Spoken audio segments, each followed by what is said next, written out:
Pinkie Pie's Last Nightmare Night by Admiral Biscuit. Of all the holidays of the year, Pinkie Pie loved Nightmare Night the most.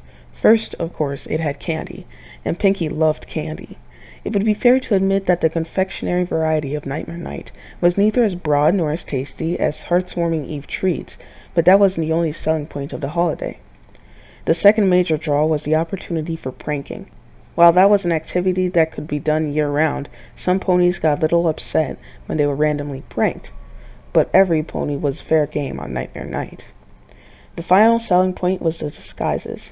Pinkie loved dressing up almost as much as Rarity did, although she didn't limit herself to fancy gowns. She had costumes for every occasion, and she could wear any one of them she wanted.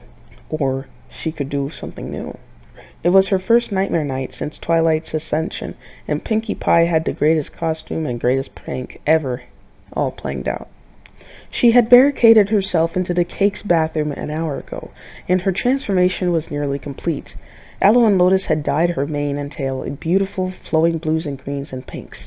Even the Spa Twins couldn't do anything about the wild curls, but that was okay. Every pony would know who she was supposed to be. Her cardboard wings stood proudly above her back, and a cardboard horn adorned her forehead, supported by a glitter-covered tiara. The 3 balloons on her hip had been covered by a sheet of paper with a crayon-drawn sun, and all 4 of her hoofsies were shod in golden boots. She tried to redecorate one of Big Mac's cold-side yokes, but it just hadn't come out right, and still smelled distractingly of his sweat, so she'd made do with a cardboard copy, liberally coated with glitter. Rarity had been more than happy to lend Pinkie some of Sweetie Belle's practically limitless supply. Pinkie smiled broadly. While she was hardly the spitting image of Princess Celestia, everybody would immediately recognize her costume. She rolled her head on her neck and trotted in place to limber up. It was time to go have fun. 5 minutes in, her costume was proving even more fun than she'd imagined. The cakes had rolled their eyes, but had otherwise said nothing as she trotted into the street. Rarity had given her candy, complimented her mane, and accused her of being irreverent. The flower trio hadn't answered her loud knocks or demand for sugary treats.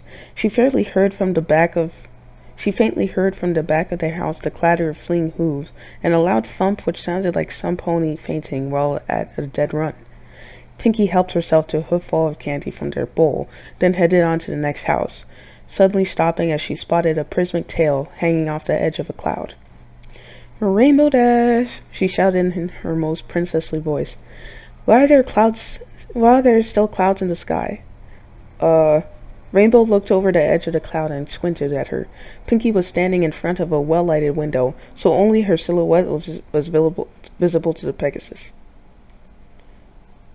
"Rainbow Dash!" she shouted in her most princessly voice. "Why are there still clouds in the sky?" Rainbow looked over the edge of the cloud and squinted at her. Pinkie was standing in front of a well-lighted window, so only her silhouette was visible to the Pegasus. "I, Princess Celestia, demand clear skies for Nightmare Night." "We usually have clouds," Rainbow protested. "To set the atmosphere?" She rubbed a hoof against her mane uncertainly.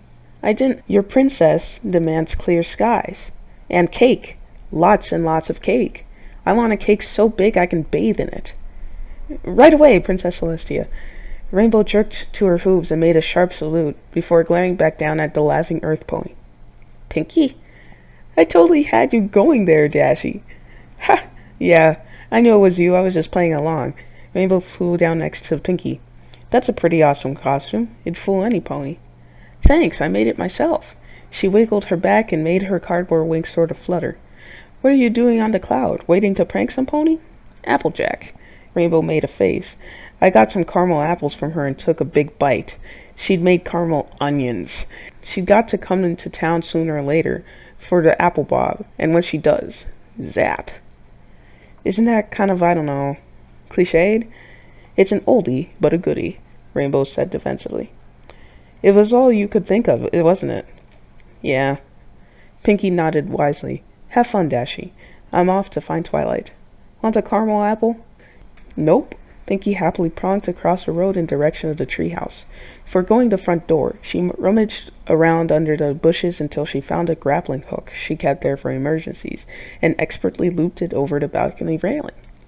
Shimmying up was extra difficult with her costume, but it would be so worth it.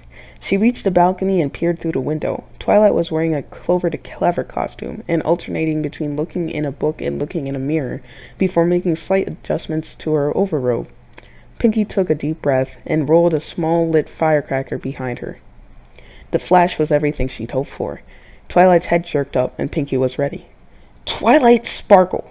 I demand cake, with the French hit letter inside. And I want it now. I teleported all the way here from my glittering palace in Canterlot just so you could make me a cake." "Right away, princess." Twilight disappeared in a magenta flash.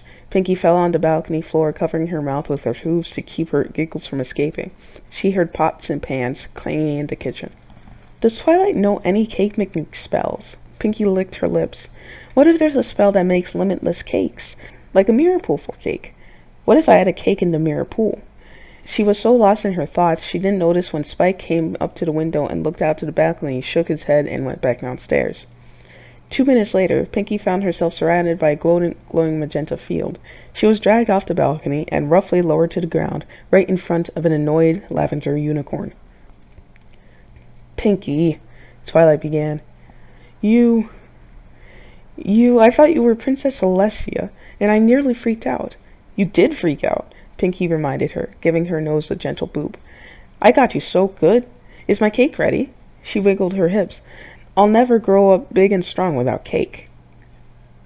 "Don't you think you're going a little too far?" Twilight asked. "I can't imagine that Princess Celestia would take kindly to being mocked." "It's not like she'd know," Pinkie said. "And besides, Princess Celestia had a sense of humor." "No, she doesn't," a voice boomed out.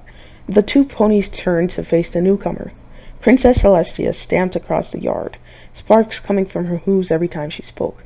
"Pinkamena, Diane Pie, we are insulted by thine caricature of our regal magnificence, and we banish thee to the moon forthwith." She lit her horn, and Pinkie vanished in a flash of white light. "And as for thee, faithful student, thou needest to lighten up. Perhaps thou should get thee a cold friend." Twilight looked up at the princess, mouth agape. "A swiving or platonic cuddling would do thee well. We have spoken." The princess vanished in a flash of light, leaving the dumbstruck Twilight standing alone on her lawn. "Thou art right," Princess Luna said, as Pinkie wiped the white paint out of her fur with a damp rag. "'Twas one of the best pranks we have pulled in many a century." "Did you tell her to get a cold friend?" Luna nodded. "And what did she say?" "Verily, she nearly wet herself," Luna snickered. "We await with eager anticipation her next letter to our sister.